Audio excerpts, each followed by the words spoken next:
सहनाववतु सहनौ भुनक्तु सह वीर्यं करवावहै तेजस्विनावधीतमस्तु मा विद्विषावहै। ॐ शान्ति शान्ति ಶಾಂತಿ. ಶ್ರೀಕೃಷ್ಣ ಸರ್ವೂ ನಿನ್ನ ಸೇವೆಯಾಗಲಿ ಸ್ವಾಮಿ. ಎಲ್ಲ ಆಧ್ಯಾತ್ಮ ಬಂಧುಗಳಿಗೂ ನಮಸ್ಕಾರ ಮತ್ತು ಜ್ಞಾನದರ್ಶನಂ ವೇದಿಕೆಗೆ ಸ್ವಾಗತ. ಧ್ವನಿ ಗುರುದೇವದಾಗಿರಲಿ, ವಿಚಾರ ಪರಮಾತ್ಮನದಾಗಿರಲಿ, ಹಾಗೂ ಇದು ನನ್ನದಲ್ಲದ ಕರ್ಮವಾಗಲಿ. ಶ್ರೀಮದ್ ಭಗವದ್ಗೀತಾ. ಯಂ ಬ್ರಹ್ಮಾ ವರುಣೇಂದ್ರ ರುದ್ರಮರುತಃ ಸ್ತುನ್ವಂತಿ ದಿವ್ಯೈಸ್ತವೈಃ ವೇದೈಃ ಸಾಂಗಪದಕ್ರಮೋಪನಿಷದೈಃ ಗಾಯಂತಿ ಯಂ ಸಾಮಗಾಃ ಧ್ಯಾನಾವಸ್ಥಿತತದ್ಗತೇನ ಮನಸಾ ಪಶ್ಯಂತಿ ಯಂ ಯೋಗಿನೋ ಯಸ್ಯಾಂತಂ ನ ವಿದುಃ ಸುರಾಸುರಗಣ ದೇವಾಯ ತಸ್ಮೈ ನಮಃ. ದೇವಾಯ ತಸ್ಮೈ ನಮಃ.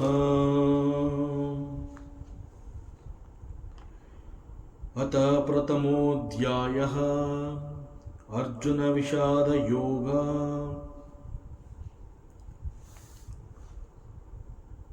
ಇಲ್ಲಿ ಅರ್ಜುನ ಪರಮಾತ್ಮ ಶ್ರೀ ಕೃಷ್ಣನಿಗೆ ಹೇಳ್ತಾ ಇದ್ದಾನೆ, ಪತಂತಿ ಪಿತರಃ ಹಿ ಯೇಷಾಂ. ಪಿತರಃ ಅಂತಂದರೆ ನಮ್ಮ ಪೂರ್ವಜರು, ನಮ್ಮ ತಂದೆ ತಾತಂದ್ರು, ಮುತ್ತಜ್ಜ, ತಾಯಿ, ಅಜ್ಜಿ, ಮುತ್ತಜ್ಜಿ, ಇಂತಹವ್ರನ್ನ ಪೂರ್ವಜರು ಅಂತ ಹೇಳ್ತಾರೆ. ಸೊ ಇಲ್ಲಿ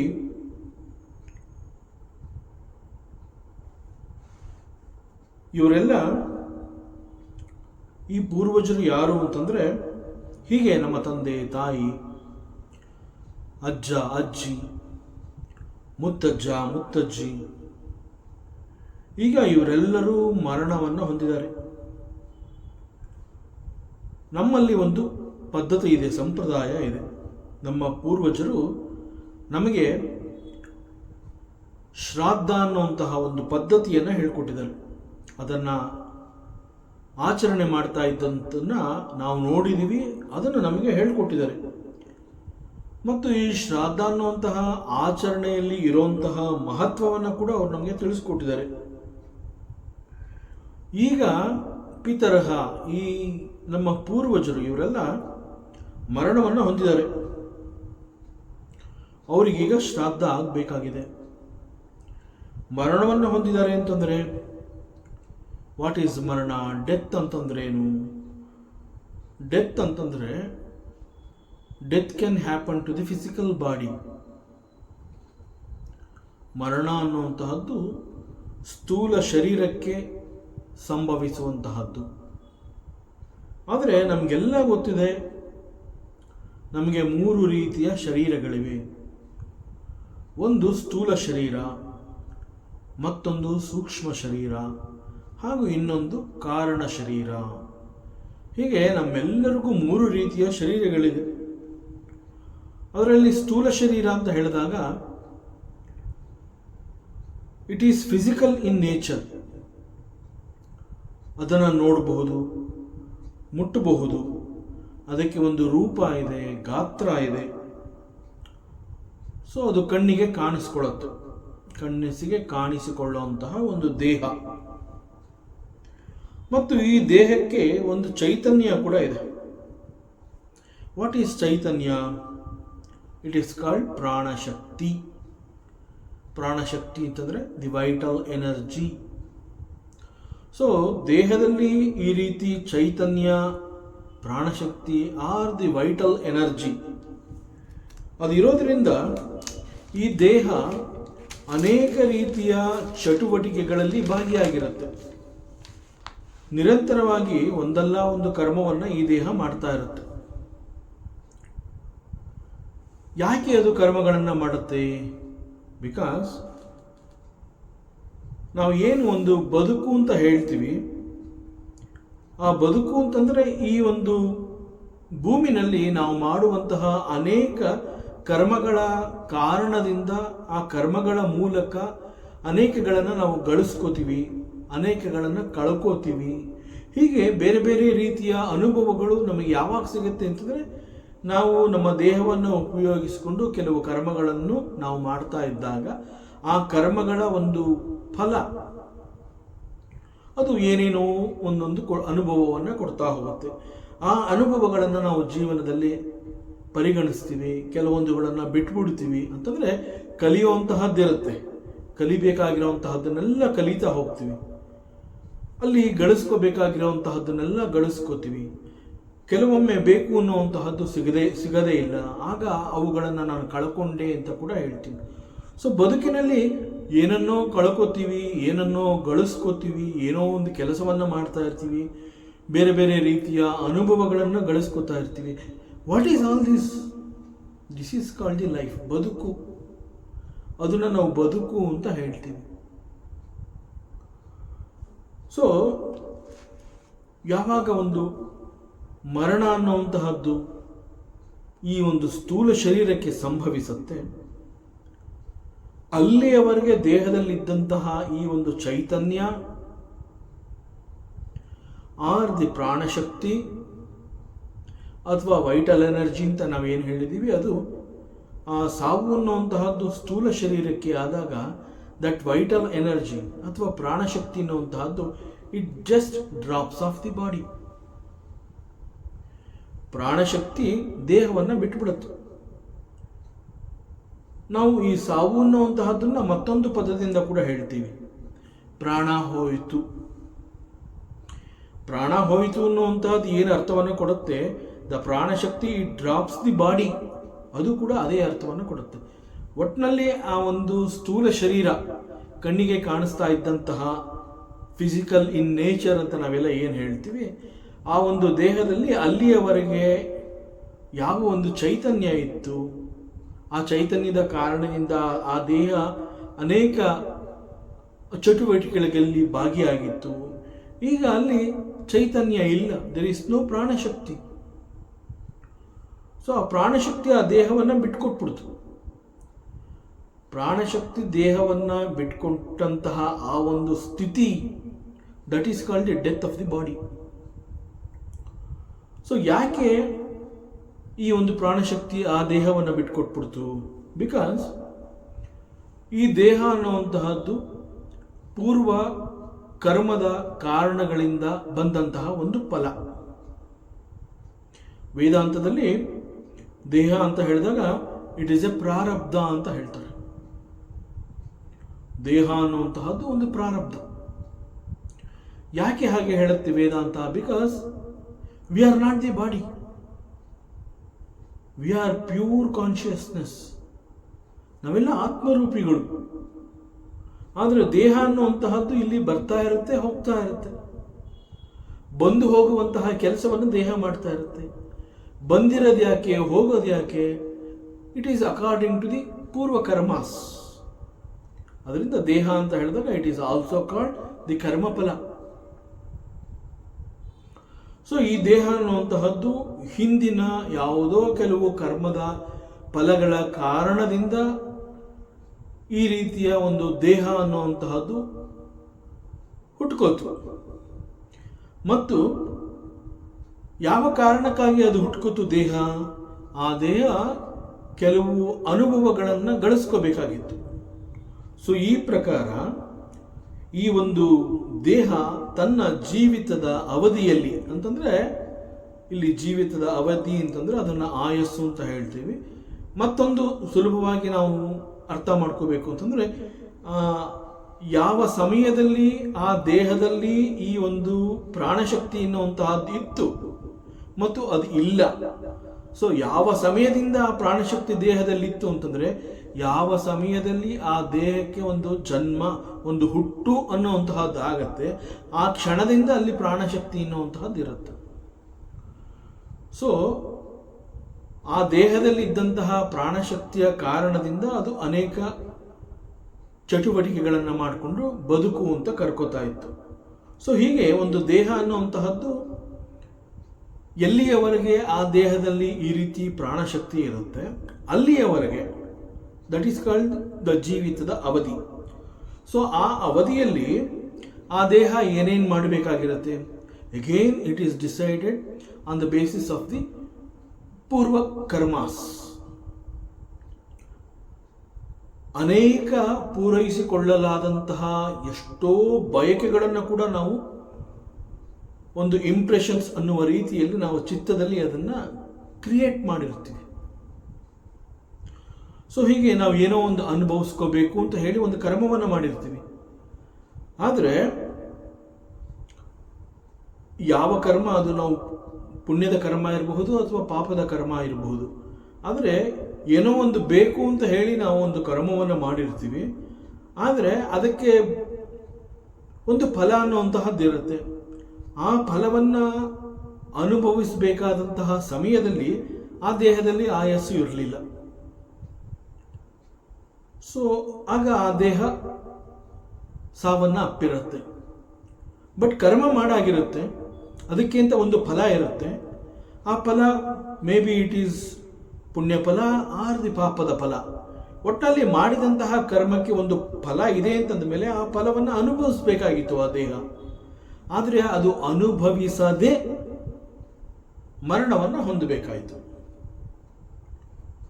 ಸೊ ಅನುಭವಿಸದೆ ಉಳಿಸಿಕೊಂಡಿದ್ದಂತಹ ಆ ಕೆಲವು ಪೂರ್ವ ವಾಸನೆಗಳು ಅಥವಾ ಅದನ್ನು ಸಂಸ್ಕಾರಗಳು ಅಂತ ಹೇಳ್ತೀವಿ, ಅಥವಾ ಬಹಳ ಸೂಕ್ಷ್ಮವಾಗಿ ಆ ಕರ್ಮಗಳು ಅಲ್ಲೇ ಉಳ್ಕೊಂಡಿತ್ತು, ಚಿತ್ತದಲ್ಲಿ ಉಳ್ಕೊಂಡಿತ್ತು. ಸೊ ಅವುಗಳನ್ನೆಲ್ಲ ಅದು ಪೂರೈಸ್ಕೋಬೇಕು. ಆ ಚಿತ್ತ ಶುಡ್ ಬಿಕಮ್ ಎಂಟಿ. ಚಿತ್ತದಲ್ಲಿ ಏನೊಂದು ಇರಬಾರ್ದು, ಅಲ್ಲಿವರೆಗೆ ದಿಸ್ ಪುನರಪಿ ಜನನಂ ಪುನರಪಿ ಮರಣಂ. ಸೊ ಈ ಪ್ರಕಾರ ಆ ದೇಹ ತನ್ನ ಜೀವಿತದ ಅವಧಿಯಲ್ಲಿ ಮಾಡಬೇಕಾಗಿದ್ದಂತಹ ಕರ್ಮಗಳು, ಅನುಭವಿಸಬೇಕಾಗಿದ್ದಂತಹ ಫಲಗಳು, ಅವೆಲ್ಲವನ್ನ ಮಾಡಿ ಮುಗಿಸಿ ಅನುಭವಿಸಿ ಆಗೋಗಿರುತ್ತೆ. ಇನ್ನು ಈ ದೇಹದಲ್ಲಿ ಇದು ಮಾಡಬೇಕಾಗಿರುವಂತಹದ್ದು ಅನ್ನೋದು ಯಾವುದೂ ಇಲ್ಲ. ಅನುಭವಿಸಬೇಕು ಅನ್ನುವಂತಹದ್ದು ಯಾವ ಫಲಗಳು ಅಲ್ಲಿಲ್ಲ.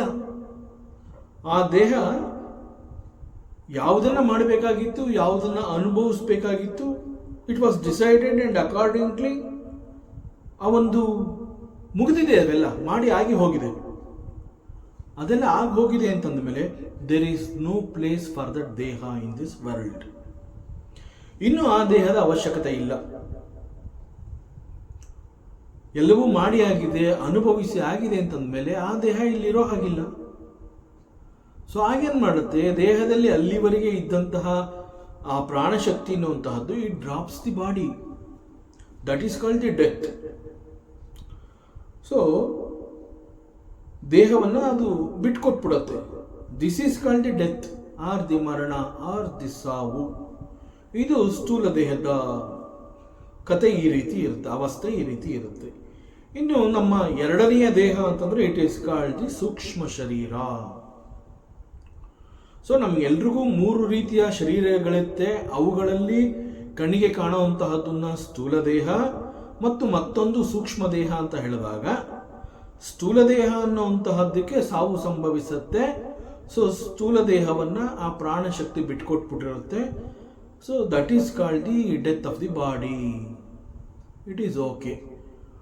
ಸೊ ಸ್ಥೂಲ ದೇಹ ಅನ್ನುವಂತಹದ್ದು ಮರಣವನ್ನು ಹೊಂದಿತು. But there is no death for the sukshma deha. ಸೂಕ್ಷ್ಮ ದೇಹಕ್ಕೆ ಸಾವು ಅನ್ನುವಂತಹದ್ದಿಲ್ಲ. ವಾಟ್ ಈಸ್ ದಿ ಸೂಕ್ಷ್ಮ ದೇಹ? ವೈ ಇಟ್ ಈಸ್ ಕಾಲ್ಡ್ ಸೂಕ್ಷ್ಮ ದೇಹ? ಬಿಕಾಸ್ ಸೂಕ್ಷ್ಮ ಅಂತಂದ್ರೇನು? Very subtle, not able to see, ಬಹಳ ಸಣ್ಣದು, ಸೂಕ್ಷ್ಮ, ಈ ರೀತಿ ಅನೇಕ ಅರ್ಥಗಳಿರುತ್ತೆ. ಸೊ ಇಲ್ಲಿ ಸೂಕ್ಷ್ಮ ದೇಹ ಅಂತ ಹೇಳಿದಾಗ ಸ್ಥೂಲ ದೇಹದಂತೆ ಅದು ಕಣ್ಣಿಗೆ ಕಾಣಿಸ್ಕೊಳ್ಳುವಂತಹದ್ದಲ್ಲ. ಸ್ಥೂಲ ದೇಹಕ್ಕೆ ಇರೋ ಹಾಗೆ ಒಂದು ಗಾತ್ರವಾಗಲಿ ರೂಪವಾಗಲಿ ಸೂಕ್ಷ್ಮ ದೇಹಕ್ಕೆ ಇಲ್ಲ. ಹಾಗಾದರೆ ಸೂಕ್ಷ್ಮ ದೇಹ ಅನ್ನುವಂತಹದ್ದು ಹೇಗೆ ನಿರ್ಮಾಣವಾಗಿರುತ್ತೆ?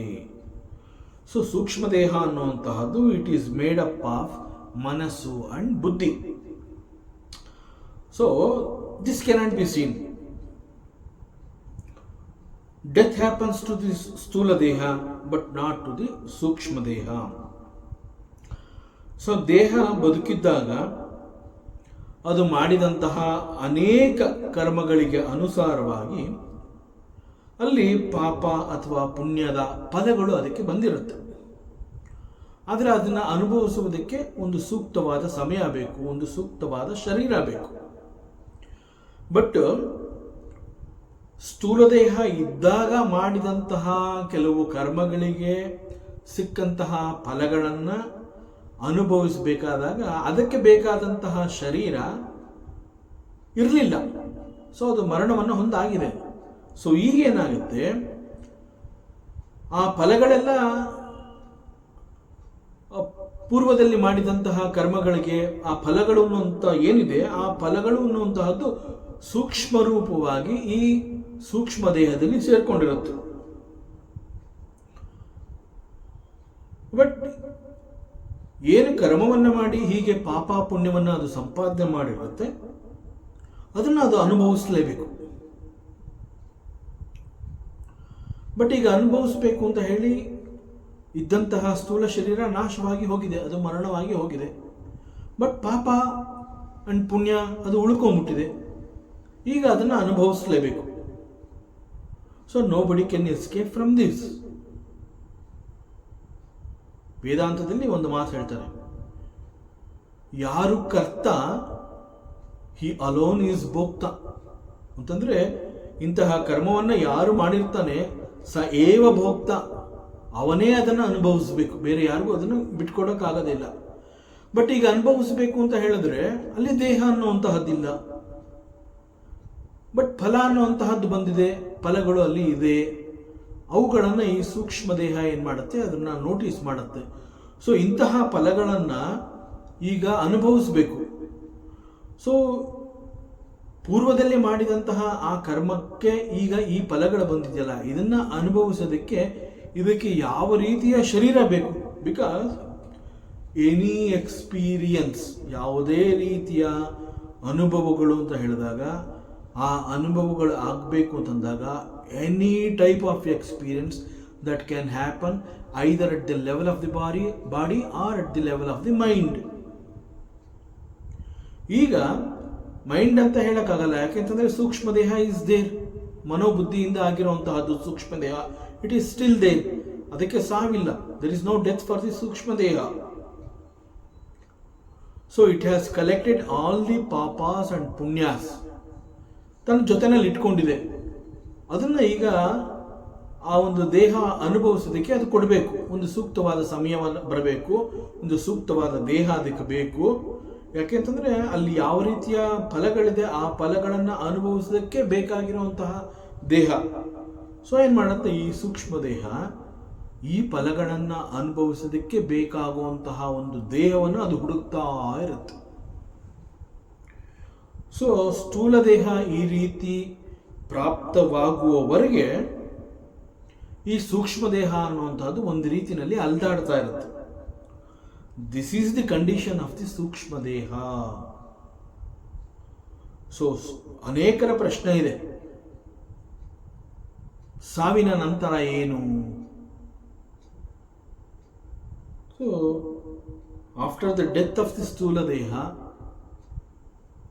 ದೇಹ ನಾಶವಾಗಿರುತ್ತೆ. ಬಟ್ ಸೂಕ್ಷ್ಮ ದೇಹ ಏನು ಮಾಡುತ್ತೆ ಅಂತಂದರೆ ಉಳ್ಕೊಂಡಿರುವಂತಹ ಅನೇಕ ಪಾಪ ಪುಣ್ಯದ ಕರ್ಮದ ಫಲಗಳನ್ನು ಅನುಭವಿಸೋದಕ್ಕೆ ಅದಕ್ಕೆ ಬೇಕಾಗುವಂತಹ ದೇಹವನ್ನು ಈ ಸೂಕ್ಷ್ಮ ದೇಹ ಹುಡುಕ್ತಾ ಇರುತ್ತೆ. ಅದು ಸಿಕ್ಕಿದಾಗ ಆ ದೇಹವನ್ನು ಕೊಟ್ಟು ಇವುಗಳೆಲ್ಲವನ್ನು ಅದಕ್ಕೆ ಟ್ರಾನ್ಸ್ಫರ್ ಮಾಡುತ್ತೆ. ಇದನ್ನೆಲ್ಲ ನೀನು ಅನುಭವಿಸ್ಬೇಕು, ಇದೆಲ್ಲ ತಗೊಂಡು ಹೋಗು ಅಂತ ಹೇಳಿ ಸೂಕ್ಷ್ಮ ದೇಹ ಕೊಡುತ್ತೆ. ಸೊ ದಿಸ್ ಈಸ್ ಸೂಕ್ಷ್ಮ ದೇಹ. ಇನ್ನು ಮೂರನೇದು, ಇಟ್ ಈಸ್ ಕಾಲ್ಡ್ ದಿ ಕಾರಣ ಶರೀರ. ಸೊ ಈ ಕಾರಣ ಶರೀರ ಅನ್ನುವಂತಹದ್ದು ಮತ್ತಷ್ಟು ಸೂಕ್ಷ್ಮವಾಗಿರುತ್ತೆ, ಮತ್ತಷ್ಟು ಸೂಕ್ಷ್ಮವಾದ ಪದರಗಳನ್ನು ಹೊಂದಿರುತ್ತೆ. ಅಂಡ್ ದಿಸ್ ಕಾರಣ ಶರೀರ is also called the causal body. So ಇದು ತನ್ನಲ್ಲಿ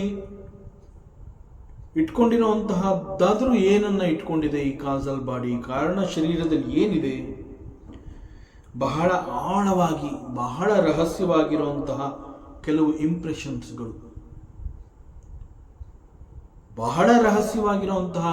ಇಂಪ್ರೆಷನ್ಸ್ಗಳು, ಅದು ಕಲೆಕ್ಟ್ ಆಗಿರುತ್ತೆ ಅಲ್ಲಿ ಚಿತ್ತದಲ್ಲಿ. ಅದನ್ನು ಈ ಕಾಸಲ್ ಬಾಡಿ ಎನ್ನುವಂತಹದ್ದು ಸಂಗ್ರಹ ಮಾಡಿ ಇಟ್ಕೊಂಡಿರುತ್ತೆ. ಅದನ್ನು ಟೆಂಡೆನ್ಸೀಸ್ ಅಂತ ಹೇಳ್ತೀವಿ, ವಾಸನಾಗಳು ಅಂತ ಹೇಳ್ತೀವಿ, ಅಥವಾ ಇದನ್ನು ಕರ್ಮ ಬೀಜಗಳು ಅಂತ ಕಡೆ ಹೇಳ್ತಾರೆ. ಒಂದು ಬೀಜ, ಸೀಡ್ ಅಂತ ಹೇಳಿದಾಗ ಆ ಸೀಡಲ್ಲಿ ಏನಿದೆ ಅನ್ನುವಂತಹ ರಹಸ್ಯ ಯಾರಿಗೂ ಗೊತ್ತಾಗೋದಿಲ್ಲ. ಈಗ ಒಂದು ದೊಡ್ಡ ಆಲದ ಮರವನ್ನು ನಾವು ನೋಡ್ತೀವಿ, 300 ವರ್ಷ, 500 ವರ್ಷ, 800 ವರ್ಷದ ಹಳೆಯ ಆಲದ ಮರಗಳನ್ನು ನಾವು ನೋಡ್ತೀವಿ. ಅದರ ಗಾತ್ರ, ವಿಸ್ತಾರ ಬಹಳ ದೊಡ್ಡದಾಗಿರುತ್ತೆ. ಎಷ್ಟೋ ಎಕರೆಗಳಷ್ಟು ದೊಡ್ಡದಾಗಿರುವಂತಹ ಆಲದ ಮರವನ್ನು ನಾವು ನೋಡ್ತೀವಿ. ಬಟ್ ಇದೇ ಆಲದ ಮರ ಈ ಗಾತ್ರವಾಗಿ ಇಷ್ಟೆಲ್ಲ ಬೆಳೆಯೋದಕ್ಕೆ ಮುಂಚೆ ಇಟ್ ವಾಸ್ ಎ ಸೀಡ್. ಅಲ್ಲಿ ಇಷ್ಟೊಂದು ದೊಡ್ಡದು ಇತ್ತ ಅನ್ನುವಂತಹ ರಹಸ್ಯನ ಅದು ಬಿಟ್ಕೊಡೋದೇ ಇಲ್ಲ. ಸೊ ದಿಸ್ ಕರ್ಮ ಬೀಜ ಇಸ್ ಲೈಕ್ ದಟ್. ಯಾವ ಜನ್ಮದಲ್ಲಿ ಯಾವ ಶರೀರ ಯಾವ್ಯಾವ ರೀತಿಯ ಸುಖ ದುಃಖಗಳನ್ನು ಅನುಭವಿಸಬೇಕು ಅನ್ನುವಂತಹ ಒಂದು ಪರಮ ರಹಸ್ಯ it is there in the causal body. It is called tendencies, vasana. So ಬಹಳ ರಹಸ್ಯವಾಗಿರುವಂತಹ ಈ ಸತ್ಯಗಳನ್ನು ಅದು ತನ್ನಲ್ಲಿ ಇಟ್ಕೊಂಡಿರುತ್ತೆ. ಮುಂದೆ ಯಾವ ರೀತಿಯ ಜನ್ಮವನ್ನು ಕೊಡಬೇಕು, ಇದೆಲ್ಲ ಅನುಭವಿಸೋದಕ್ಕೆ ಯಾವ ರೀತಿಯ ಜನ್ಮವನ್ನು ಕೊಡಬೇಕು ಅನ್ನುವಂತಹದ್ದು ನಿರ್ಧಾರ ಆಗುವಂತಹದ್ದೇ ಈ ಕರ್ಮ ಬೀಜಗಳ ಆಧಾರದಿಂದ. ಸೊ ಈ ಕಾರಣ ಶರೀರದ ಮುಖ್ಯ ಲಕ್ಷಣಗಳು ಅಂತ ಹೇಳಿದಾಗ, ಕಾರಣ ಶರೀರ ಅಂತಂದ್ರೆ ಆಕ್ಚುಲಿ ಅಜ್ಞಾನ ಮತ್ತು ಅವಿದ್ಯಾ ಅಂತ ಹೇಳ್ತಾರೆ. ವಾಟ್ ಈಸ್ ಅಜ್ಞಾನ, ವಾಟ್ ಈಸ್ ಅವಿದ್ಯಾ? ಅಜ್ಞಾನ ಅಂಡ್ ಅವಿದ್ಯಾ ಅಬೌಟ್ ಅವರ್ ಟ್ರೂ ನೇಚರ್, ನಮ್ಮ ಸ್ವರೂಪ ಜ್ಞಾನದ ಬಗ್ಗೆ ನಾವು ಹೊಂದಿರುವಂತಹ ಅಜ್ಞಾನದ ಕಾರಣ. ಸೊ ನಮಗೇನು ಗೊತ್ತಾಗ್ತಾ ಇಲ್ಲ. ಸೊ ಇಲ್ಲಿ ಈ ಕಾರಣ ಶರೀರದ ಮುಖ್ಯ ಲಕ್ಷಣಗಳಾದರೂ ಏನು ಅಂತಂದ್ರೆ, ಡೀಪ್ ಸೀಟೆಡ್ ಟೆಂಡೆನ್ಸೀಸ್, ಹ್ಯಾಬಿಟ್ಸ್, ವಾಸನಾಸ್, ಇದು ಯಾವುದು ಕೂಡ ಬಹಳ ರಹಸ್ಯವಾಗಿ ತನ್ನಲ್ಲಿ ಇಟ್ಕೊಂಡಿರುತ್ತೆ. ಮತ್ತು ಇಲ್ಲಿಯವರೆಗೆ ಪೂರೈಸಿಕೊಳ್ಳಲಾಗದೇ ಇದ್ದಂತಹ ಅನೇಕ ಆಸೆ ಬಯಕೆಗಳು, ಅವುಗಳೆಲ್ಲ ಅದು ಪೂರೈಸ್ಕೋಬೇಕು. ಯಾಕೆಂದ್ರೆ ಅದಕ್ಕೆ ಬೇಕಾದಂತಹ ಕರ್ಮವನ್ನು ಮಾಡಿ ಆಗಿದೆ, ಆದರೆ ಆ ಸಮಯ ಬಂದಿಲ್ಲ, ಅಂತಹ ದೇಹ ಸಿಕ್ಕಿಲ್ಲ, ಹಂಗನ್ಬಿಟ್ಟು ಅದನ್ನು ಅಲ್ಲಿ ಇಲ್ಲಿ ಬಿಡಕ್ಕಾಗೋದಿಲ್ಲ. ಸೊ ಇಂತಹದ್ದೆಲ್ಲ ರಹಸ್ಯವನ್ನ ಈ ಕಾರಣ ಶರೀರ ಅನ್ನುವಂತಹದ್ದು ತನ್ನಲ್ಲಿ ಇಟ್ಕೊಂಡಿರುತ್ತೆ. ಹೀಗೆ 3 ರೀತಿಯ ಶರೀರಗಳನ್ನು ಗಮನಿಸಿದಾಗ ಮರಣ ಹೊಂದಿದಂತಹ ನಮ್ಮ ಪೂರ್ವಜರು ಸ್ಥೂಲ ಶರೀರವನ್ನು ಈಗ ಹೊಂದಿಲ್ಲ. ಯಾಕೆ ಅಂತಂದ್ರೆ ಮರಣವಾಗಿದೆ ನಮ್ಮ ಪೂರ್ವಜರದು. ಅವ್ರಿಗೆ ಮರಣವಾಗಿದೆ ಅಂತಂದ್ರೆ ಏನರ್ಥ? There is no physical body, ಸ್ಥೂಲ ಶರೀರ ಇಲ್ಲ. ಹಾಗಾದರೆ ಅವ್ರು ಎಲ್ಲಿದ್ದಾರೆ? ದೇ ಆರ್ ವಿತ್ ದಿ ಸೂಕ್ಷ್ಮ ಶರೀರ. ಸೊ ಇದಕ್ಕೆ ಮುಂಚೆ we have to understand one more thing. ಇಲ್ಲಿ ಈ ಪೂರ್ವಜರಿಗೆ ಶ್ರಾದ್ದ ಅನ್ನುವಂತಹ ಒಂದು ಆಚರಣೆಯನ್ನ ನಾವು ಮಾಡ್ಕೋತಾ ಬಂದಿದ್ದೀವಿ. ಅದು ಸಂಪ್ರದಾಯ. ಅಲ್ಲಿ ಪಿಂಡೋದಕ ಕ್ರಿಯಾ, ಇಲ್ಲಿ ಅರ್ಜುನ ಹೇಳ್ತಾ ಇರುವಂತಹದ್ದು ಲುಪ್ತ ಪಿಂಡೋದಕ ಕ್ರಿಯಾ. ಲುಪ್ತ ಅಂತಂದ್ರೆ ನಾಶವಾಗಿ ಹೋಗುತ್ತೆ. ಈ ಒಂದು ಪದ್ಧತಿ ಸನಾತನ ಧರ್ಮ. ಇದು ಬಹಳ ಪ್ರಾಚೀನ ಕಾಲದಿಂದ ನಡ್ಕೊಂಡು ಬಂದಿರುವಂತಹ ಈ ಆಚರಣೆ, ಶ್ರಾದ್ದದ ಆಚರಣೆಗಳು ಲುಪ್ತ, ನಾಶವಾಗಿ ಹೋಗುತ್ತೆ. ಸೊ ಲುಪ್ತ ಪಿಂಡೋದಕ ಕ್ರಿಯಾ. ಸೊ ಇಲ್ಲಿ ಲುಪ್ತ ಪಿಂಡೋದಕ, ಪಿಂಡ ಅಂಡ್ ಉದಕ. ಸೊ ಇಲ್ಲಿ ಪಿಂಡ ಅಂತಂದ್ರೆ ದಟ್ ಈಸ್ ರೈಸ್ ಬಾಲ್, ಉದಕ ಅಂತಂದ್ರೆ ನೀರು, water. So food and water ಅಂತ ಮೇನ್ಲಿ ಈ ರೀತಿ ಹೇಳ್ಬೋದು. ಸೊ ಇಲ್ಲಿ ಈ ಶ್ರಾದ್ದ ಅಂತ ಹೇಳಿ ಇಲ್ಲಿ ನಮ್ಮ ಪೂರ್ವಜರಿಗೆ ಅರ್ಪಿಸುವಂತಹ ಈ ಪಿಂಡೋದಕ, there is a science behind this pindodaka kriya. ಏನು? ಈಗ ನಮ್ಮ ಹಿರಿಯರು ಯಾವ ಲೋಕದಲ್ಲಿದ್ದಾರೆ? We do not know. ಅವರ ಮರಣದ ನಂತರ ಅವರಿಗೆ ಉತ್ತಮವಾದ ಲೋಕ ಸಿಕ್ಕಿದೆಯಾ, ಅಥವಾ ಅಧೋಲೋಕ ಸಿಕ್ಕಿದೆಯಾ, ಅಥವಾ ಅವರ ಸ್ಥೂಲ ಶರೀರ ಅವ್ರು ಕಳ್ಕೊಂಡಿರೋದ್ರಿಂದ ಅವ್ರು ಯಾವ ರೀತಿ ಇದ್ದಾರೆ, ಎಲ್ಲಿದ್ದಾರೆ, ಯಾರ ಜೊತೆ ಇದ್ದಾರೆ, ನಮಗೇನು ಗೊತ್ತಿಲ್ಲ. But they are with the ಸೂಕ್ಷ್ಮ ಶರೀರ. ಮತ್ತು ಇವರು ನಮ್ಮ ಪೂರ್ವಜರು ತಾವು ಬದುಕಿದ್ದಾಗ ಅನೇಕ ಕರ್ಮಗಳನ್ನು ಮಾಡಿರ್ತಾರೆ. ಆ ಅನೇಕ ಕರ್ಮಗಳು ಅಂತಂದಾಗ ಅಲ್ಲಿ ಪುಣ್ಯದ ಕರ್ಮ ಆಗಿರಬಹುದು, ಪಾಪದ ಕರ್ಮ ಆಗಿರಬಹುದು. ಆಯಾ ಕರ್ಮಗಳಿಗೆ ತಕ್ಕಂತಹ ಫಲಗಳನ್ನು ಕೂಡ ಅವರು ಸಂಪಾದನೆ ಮಾಡ್ಕೊಂಡ್ಬಿಟ್ಟಿದ್ದಾರೆ. ಆದರೆ ಇನ್ನೂ ಅನುಭವಿಸಿಲ್ಲ.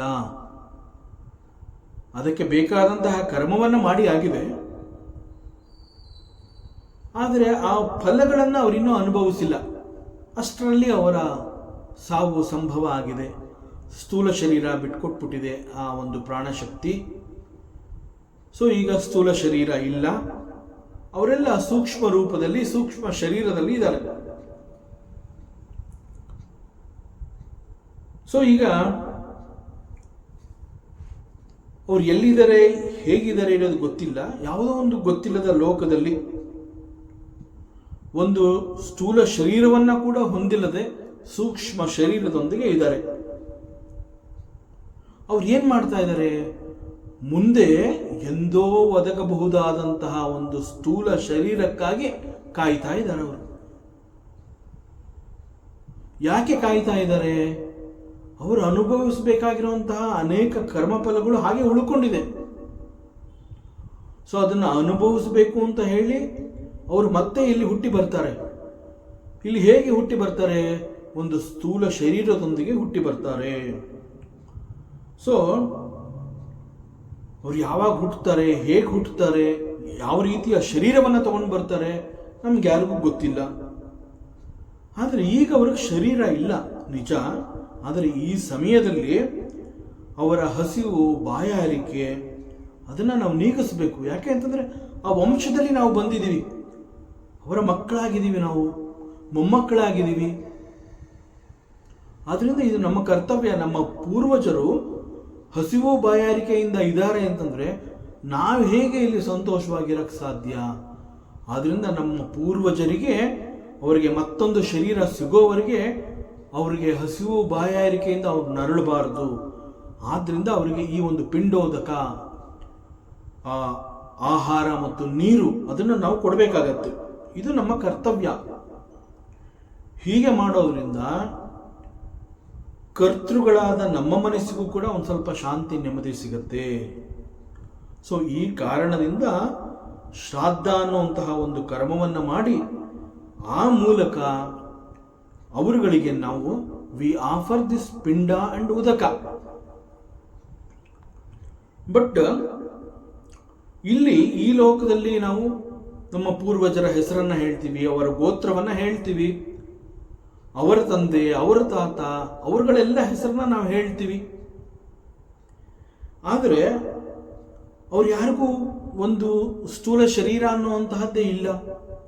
ಆದರೆ ಅವರ ಹೆಸರುಗಳನ್ನ ಹೇಳಿ ನಾವಿಲ್ಲಿ ಪಿಂಡ ಮತ್ತು ನೀರು, ಆಹಾರ ಮತ್ತು ನೀರನ್ನು ನಾವು ಅವರಿಗೆ ಆಫರ್ ಮಾಡ್ತೀವಿ.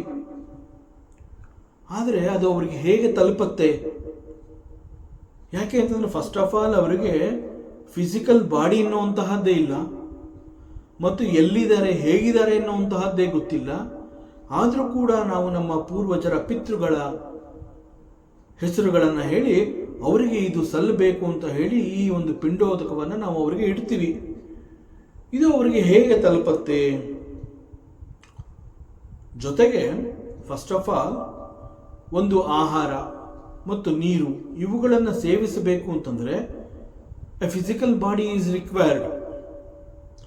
ಸೂಕ್ಷ್ಮ ರೂಪದಲ್ಲಿ ಇದ್ದಾರೆ ಅಂತಂದಾಗ ಅವ್ರು ಹೇಗಿದ್ದಾರೆ ಅನ್ನೋದೇ ಗೊತ್ತಿಲ್ಲ ಅಂತಂದ ಮೇಲೆ ಅವರು ಆಹಾರವನ್ನು ಸ್ವೀಕರಿಸೋದಾದ್ರೂ ಹೇಗೆ, ನೀರನ್ನು ಕುಡಿಯೋದಾದ್ರೂ ಹೇಗೆ? They do not have A physical body.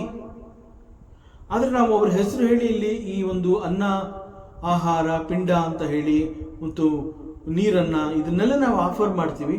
ಇದು ಅವರಿಗೆ ಹೇಗೆ ತಲುಪತ್ತೆ? ನಮ್ಮ ಪಿತೃಗಳು ಈಗಾಗಲೇ ಮರಣವನ್ನು ಹೊಂದಿರೋದ್ರಿಂದ ಅವರ ಜೊತೆಯಲ್ಲಿ ಈಗ ಆ ಸ್ಥೂಲ ಶರೀರ ಅನ್ನುವಂತಹದ್ದಿಲ್ಲ. ಆದರೆ ಈ ಒಂದು ಪಿಂಡೋದಕ ಅನ್ನುವಂತಹದ್ದು ಅವ್ರನ್ನ ಹೇಗೆ ತಲುಪತ್ತೆ? ಇಲ್ಲಿ we have to understand our puja krama. ನಾವು ದಿನನಿತ್ಯ ಪರಮಾತ್ಮನ ಪೂಜೆಯನ್ನು ಮಾಡ್ತೀವಿ. ಪರಮಾತ್ಮನ ಪೂಜೆಯನ್ನು ಮಾಡಬೇಕಾದ್ರೆ ಆ ಪರಮಾತ್ಮನಿಗೆ ಅಲಂಕಾರ ಅಂತ ಹೇಳಿ ಹೂವು, ಆ ಒಂದು ಹಾರ, ತುರಾಯಿ, ವಸ್ತ್ರ ಇವೆಲ್ಲವನ್ನು ನಾವು ಭಗವಂತನಿಗೆ ಅರ್ಪಿಸ್ತೀವಿ. ಮತ್ತು ದೀಪವನ್ನು ಬೆಳಗಿಸಿ ನಮ್ಮ ಮನಸ್ಸಿಗೂ ಒಂದು ರೀತಿಯ ನೆಮ್ಮದಿ ಆಗತ್ತೆ. ಆ ಬೆಳಕಿನಲ್ಲಿ ಪರಮಾತ್ಮನನ್ನು ನಾವು ನೋಡ್ತೀವಿ. ನಮ್ಮ ಇಷ್ಟ ದೈವ ಒಂದು ಮೂರ್ತಿಯನ್ನು ಇಟ್ಟಿರ್ತೀವಿ, ಒಂದು ವಿಗ್ರಹ, ಅದು ಮಣ್ಣಿನದೋ, ಕಲ್ಲಿನದೋ, ಬಂಗಾರದ್ದೋ, ಬೆಳ್ಳಿದೋ, ಯಾವುದೋ ಒಂದು ವಿಗ್ರಹವನ್ನು ಇಟ್ಟು ಅವನನ್ನು ನಮ್ಮ ಆರಾಧ್ಯ ದೈವ ಅಂತ ಹೇಳ್ತೀವಿ. ಅವನು ರಾಮನೋ, ಕೃಷ್ಣನೋ, ವಿಷ್ಣುವೋ, ಶಿವನೋ ಯಾರೋ ಆಗಿರ್ತಾನೆ. ಹೀಗೆ ಅವನಿಗೆ ಪೂಜೆಯನ್ನು ಮಾಡಿ ಆ ನಂತರದಲ್ಲಿ ಪರಮಾತ್ಮನಿಗೆ ನಾನು ಇದನ್ನ ಆಫರ್ ಮಾಡ್ತಾ ಇದ್ದೀನಿ ಅಂತ ಹೇಳಿ ಅನೇಕ ರೀತಿಯ ಹಣ್ಣು, ಹಾಲು, ಭಕ್ಷ್ಯ ಅಂತಂದ್ರೆ ಸಿಹಿ ಇವೆಲ್ಲವನ್ನ ಅವನು ಮುಂದೆ ಇಟ್ಬಿಟ್ಟು ಭಗವಂತನಿಗೆ ನಾನು ಇದನ್ನ ನೈವೇದ್ಯ ಮಾಡ್ತಾ ಇದ್ದೀನಿ, I am offering this to ಭಗವಂತ, ಇದು ಪರಮಾತ್ಮನಿಗೆ ಸೇರಬೇಕು ಅಂತ ಹೇಳಿ ಇವೆಲ್ಲವನ್ನ ಇಟ್ಟು ನಾವು ಭಗವಂತನಿಗೆ ನೈವೇದ್ಯವನ್ನು ಮಾಡ್ತೀವಿ. ಯಾವಾಗ ಪರಮಾತ್ಮನಿಗೆ ಇದನ್ನ ನೈವೇದ್ಯವನ್ನು ಮಾಡ್ತೀವಿ, when once it is offer to the lord, ಆಗ ಅದು ಇಟ್ ಈಸ್ ನೋ ಮೋರ್ ನೈವೇದ್ಯ, it comes back to us as ಪ್ರಸಾದ. ಅಲ್ಲಿಯವರೆಗೆ ಅದು ಹಣ್ಣು, ಹಾಲು, ಸಿಹಿ, ಭಕ್ಷ್ಯ ಇತ್ಯಾದಿ. ನೈವೇದ್ಯದ ನಂತರದಲ್ಲಿ ಅದನ್ನು ನಾವು ಹಾಲು ಅಂತ ಕರೆಯೋದಿಲ್ಲ, ಹಣ್ಣು ಅಂತ ಕರೆಯೋದಿಲ್ಲ, ಭಕ್ಷ್ಯ ಅಂತ ಕರೆಯೋದಿಲ್ಲ. ವಿ ಕಾಲ್ ಇಟ್ ಪ್ರಸಾದ. ಜೊತೆಗೆ ಇದು ಭಗವಂತನ ಪ್ರಸಾದ ಅಂತ ಹೇಳಿ ಇದನ್ನು ನಾವು ಹೇಗೆ ಸ್ವೀಕರಿಸ್ತೀವಿ? ಪ್ರಸಾದ ಭಾವ. ವಾಟ್ ಈಸ್ ಪ್ರಸಾದ ಭಾವ? ಮನಸ್ಸಿನ ಪ್ರಶಾಂತತೆಯ ಸ್ಥಿತಿ ಈಸ್ ಕಾಲ್ಡ್ ದಿ ಪ್ರಸಾದ ಭಾವ. ಸೊ ನಾವು ಪ್ರಸಾದವನ್ನು ಸ್ವೀಕರಿಸ್ತಾ ಇದ್ದಾಗ ನಮ್ಮ ಮನಸ್ಸಿನಲ್ಲಿ ಒಂದು ರೀತಿಯ ಸಂತೋಷ, ಆನಂದ, ನೆಮ್ಮದಿ, ತೃಪ್ತಿ ಅದೆಲ್ಲ ಇರುತ್ತೆ. ಓಹೋ, ನನಗೀಗ ಭಗವಂತನ ಪ್ರಸಾದ ಸಿಕ್ಕಿದೆ. ಸೊ ನಾವಲ್ಲಿ ರುಚಿ ನೋಡಲ್ಲ, ನನಗೆ ಎಷ್ಟು ಸಿಕ್ತು ಅದು ಕೂಡ ನೋಡೋದಿಲ್ಲ. ನನ್ನ ಕೈಗೆ ಪ್ರಸಾದ ಸಿಕ್ಕಿದ ತಕ್ಷಣ ಕಣ್ಣಿಗೆ ಒತ್ಕೊಂಡು, ಭಗವಂತ ಇದು ನಿನ್ನ ಪ್ರಸಾದ ನನಗೆ ಸಿಕ್ಕಿದೆ, ನಾನು ಧನ್ಯನಾದೆ ಅಂತ ಹೇಳಿ that attitude is called the prasada bhava. ಆ ಒಂದು ಪ್ರಶಾಂತತೆಯ ಮನಸ್ಸಿನಿಂದ ಆ ಪ್ರಸಾದವನ್ನು ಸ್ವೀಕರಿಸ್ತೀವಿ. We will not call it hannu, we will not call it halu. ಹಾಲು, ಹಣ್ಣು, ಭಕ್ಷ್ಯ ಎಲ್ಲವೂ ಕೂಡ ನೈವೇದ್ಯದ ನಂತರದಲ್ಲಿ ಪ್ರಸಾದವಾಗಿ ಬದಲಾಗಿರುತ್ತೆ. ನಾವು ಮಾಡಿದ್ದೇನು? We just offered it. Before offering ಅದು ಹಣ್ಣಾಗಿತ್ತು, ಹಾಲಾಗಿತ್ತು, ಯಾವುದೋ ಒಂದು ಸಿಹಿಯಾಗಿತ್ತು. ಆದರೆ ನೈವೇದ್ಯ ಅಂತ ಹೇಳಿ ನಾವು ಭಗವಂತನಿಗೆ we offered it. The next moment ಅದು ಪ್ರಸಾದ. ಅದು ಭಗವಂತನಿಗೆ ಹೇಗೆ ತಲುಪಿ ಅದು ಪ್ರಸಾದವಾಯಿತು ಅಂತ ನಮ್ಮ ಕಣ್ಣಿಗೆ ನಾನು ಕಾಣಿಸ್ತಾ ಇಲ್ಲ. ಭಗವಂತನಿಗೆ ಅರ್ಪಣೆ ಮಾಡಿದ್ವಿ, ಅದು ಪ್ರಸಾದ ಆಯಿತು. ಸೊ ಪ್ರಸಾದ ಅಂತ ಅಂದಾಗ ಅದು ಹೇಗೆ ಒಂದು ನಮ್ಮಲ್ಲಿ ಆ ಒಂದು ಮನಸ್ಸಿಗೆ ಶಾಂತಿ, ನೆಮ್ಮದಿ, ತೃಪ್ತಿಯನ್ನು ಕೊಡುತ್ತೆ.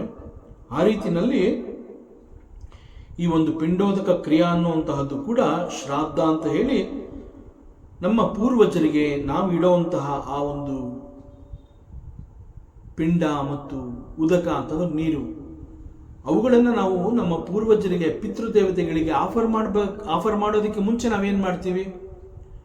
ಭಗವಂತನ ತೀರ್ಥ ಅಂತ ಹೇಳಿ ಭಗವಂತನ ತೀರ್ಥವನ್ನ, ಒಂದು ತುಳಸಿ ದಳವನ್ನು ತಗೊಂಡು ಆ ಪಿಂಡದ ಮೇಲೆ ಅದನ್ನ ಅರ್ಪಿಸಿ, even this pinda, even this udaka, it became the prasada of the ಭಗವಂತ.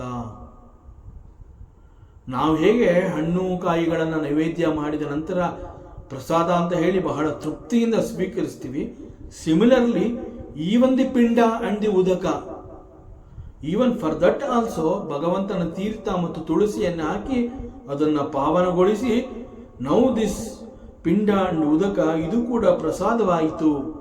ಈ ಪ್ರಸಾದ ನಮ್ಮ ಪಿತೃದೇವತೆಗಳನ್ನು ತಲುಪತ್ತೆ. ಸೊ ಭಗವಂತನಿಗೆ ಅರ್ಪಿಸಿದಂತಹ ಒಂದು ತುಳಸಿ ಮತ್ತು ತೀರ್ಥ ಅದಕ್ಕೆ ಹಾಕಿ ಅದನ್ನು ಪವಿತ್ರಗೊಳಿಸಿದ್ರಿಂದ ಈವನ್ ನಮ್ಮ ಪಿತೃಗಳು ಕೂಡ ಈ ಪ್ರಸಾದವನ್ನು ತಗೊಂಡಿದ್ದಾರೆ. So this pinda and udaka, it will remove all types of sinful actions of our ancestors. ಯಾಕೆಂತಂದ್ರೆ ಅವರು ಬದುಕಿದ್ದಾಗ ಯಾವ ರೀತಿಯ ಕರ್ಮಗಳನ್ನು ಮಾಡಿದ್ದಾರೆ ಅನ್ನೋದು ನಮಗೆ ಗೊತ್ತಿಲ್ಲ. ಪುಣ್ಯದ ಕರ್ಮವನ್ನ ಮಾಡಿರಬಹುದು, ಪಾಪದ ಕರ್ಮವನ್ನ ಮಾಡಿರಬಹುದು. ಮುಂದೆ ಬರುವಂತಹ ಶರೀರ ಅವೆಲ್ಲವನ್ನ ಅನುಭವಿಸಬೇಕಾಗತ್ತೆ, ಅದಕ್ಕೆ ಶಕ್ತಿ ಬೇಕು. ಸೊ ಆ ಎಲ್ಲ ರೀತಿಯ ಆ ಒಂದು ಸಿನ್ಫುಲ್ ಆಕ್ಷನ್ಸ್ಗಳೆಲ್ಲ ನಾಶ ಆಗಬೇಕು. ಸೊ ಬರುವಂತಹ ಫಲವನ್ನ ಪ್ರಸಾದ ಭಾವದಿಂದ ನಮ್ಮ ಪೂರ್ವಜರು ಮತ್ತೊಂದು ಜನ್ಮವನ್ನು ಹುಟ್ಟಿ ಬಂದಾಗ ಅದನ್ನ ಸಂತೋಷವಾಗಿ ಅವೆಲ್ಲವನ್ನ ಅನುಭವಿಸೋದಕ್ಕೆ ಬೇಕಾದಂತಹ ಶರೀರ ಅಂತಹ ಸಿಗಲಿ ಅಂತ ಹೇಳಿ ಈ ಒಂದು ಪಿಂಡೋದಕ ಕ್ರಿಯೆಯನ್ನು ನಾವು ಮಾಡ್ತಾ ಬಂದಿದ್ದೀವಿ. ಭಗವಂತ ಇಂತಹ ಒಂದು ಆಚರಣೆ ಈಗ ಬಿಕಾಸ್ ಆಫ್ ದಿ ವರ್ಣಸಂಕರ. ಯಾಕೆಂತಂದ್ರೆ ವರ್ಣಸಂಕರ ಅಂತಂದಾಗ ದಿ ಅನ್ವಾಂಟೆಡ್ ಸಂತತಿ that will flood into the society. ಮನೆಗಳಲ್ಲಿ ಈ ಯುದ್ಧದ ಪರಿಣಾಮದಿಂದ ಗಂಡು ದಿಕ್ಕಿಲ್ಲದಂತೆ ಆದೋದಾಗ ಬೇರೆ ಯಾರೋ ತಮ್ಮ ಕಾಮತೃಷೆಯನ್ನು ತೀರಿಸಿಕೊಳ್ಳೋದಕ್ಕಾಗಿ ಇಂತಹ ಬೇಡದ ಸಂತತಿಗಳನ್ನು ಅವರು ಹುಟ್ಟಿಸ್ತಾರೆ.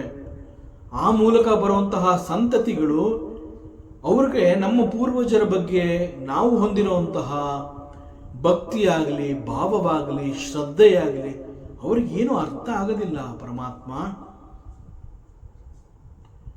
ಈ ಒಂದು ಲುಪ್ತ ಪಿಂಡೋದಕ ಕ್ರಿಯಾ ಅಂತ ಅದಕ್ಕೆ ಹೇಳ್ತಾ ಇದ್ದೀನಿ, ಅದು ನಾಶವಾಗಿ ಹೋಗುತ್ತೆ. ಅದು ಆ ಒಂದು ಆಚರಣೆ ಅಲ್ಲಿಗೆ ಮುಗಿದು ಹೋಗುತ್ತೆ. ನಮ್ಮ ಪಿತೃದೇವತೆಗಳಿಗೆ ಸಿಗ್ತಾ ಇದ್ದಂತಹ ಈ ಒಂದು ಅನ್ನ, ಆಹಾರ, ನೀರು ಇದೆಲ್ಲ ಸಿಗದಂತೆ ಆಗತ್ತೆ. ಸೊ ಇದಕ್ಕೆಲ್ಲ ಈ ವರ್ಣಸಂಕರ ಕಾರಣ. ಈ ವರ್ಣಸಂಕರದಿಂದ ವಂಶದಲ್ಲಿ ಬೇಡದ ಸಂತತಿಗಳು ಜನಿಸತ್ವೆ, ಅವರು ಸಂಪ್ರದಾಯಗಳನ್ನು ಮುಂದುವರಿಸೋದಿಲ್ಲ. ಆಗ ನಮ್ಮ ಪಿತೃಗಳು ಅಧೋಗತಿ ಅಂತಂದ್ರೆ ನೀಚ ಲೋಕ, may be it is naraka also, ನರಕವನ್ನು ಕೂಡ ಹೋಗಿ ಸೇರ್ತಾರೆ. ಆದುದರಿಂದ Krishna, please think, let us not fight this war.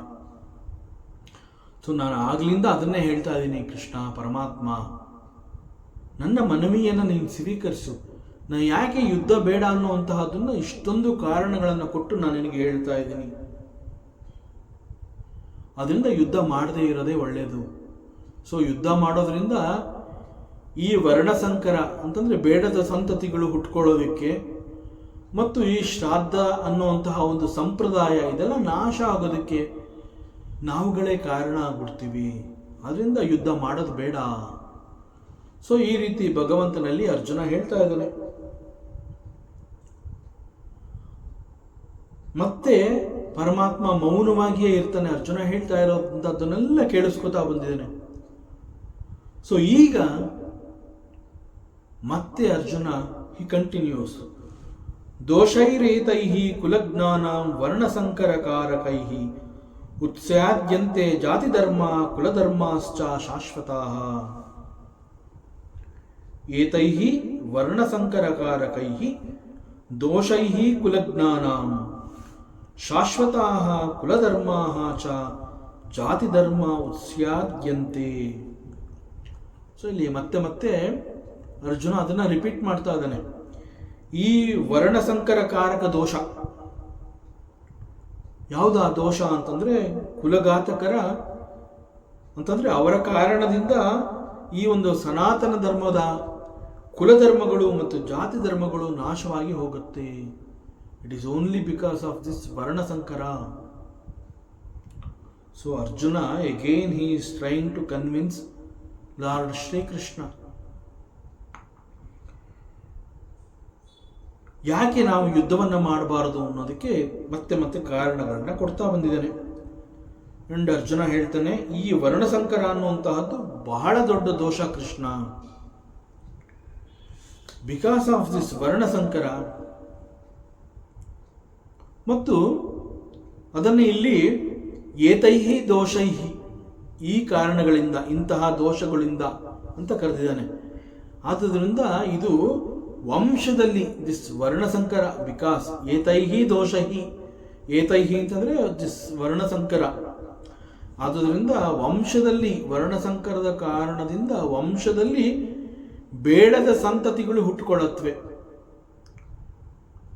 ಬಹಳ ಸೂಕ್ಷ್ಮವಾಗಿ ಅರ್ಜುನ ಇದನ್ನು ಹೇಳ್ತಾ ಇದ್ದಾನೆ.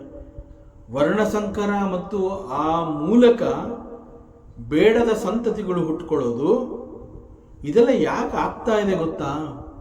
ಕುಲಜ್ಞಾನ ಅಂತಂದರೆ ಕುಲಘಾತಕರೇ ಇದಕ್ಕೆ ಕಾರಣ.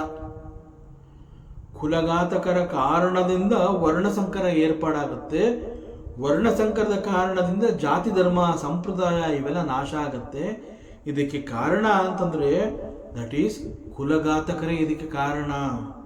ಅಷ್ಟು ಹೇಳಿಬಿಟ್ಟು ಈ ಯುದ್ಧದಲ್ಲಿ ಸಾಯುವಂತಹ ಅನೇಕರು ಅಂತಂದರೆ ಅನೇಕ ಕುಟುಂಬಗಳಿಂದ ಬಂದಿರುವಂತಹ ಕುಟುಂಬದ ಮುಖ್ಯಸ್ಥರು, ಕುಟುಂಬದ ಯಜಮಾನ ಅವರೆಲ್ಲ ಇಲ್ಲಿ ಯುದ್ಧ ಮಾಡೋದಕ್ಕೆ ಬಂದಿದ್ದಾರೆ.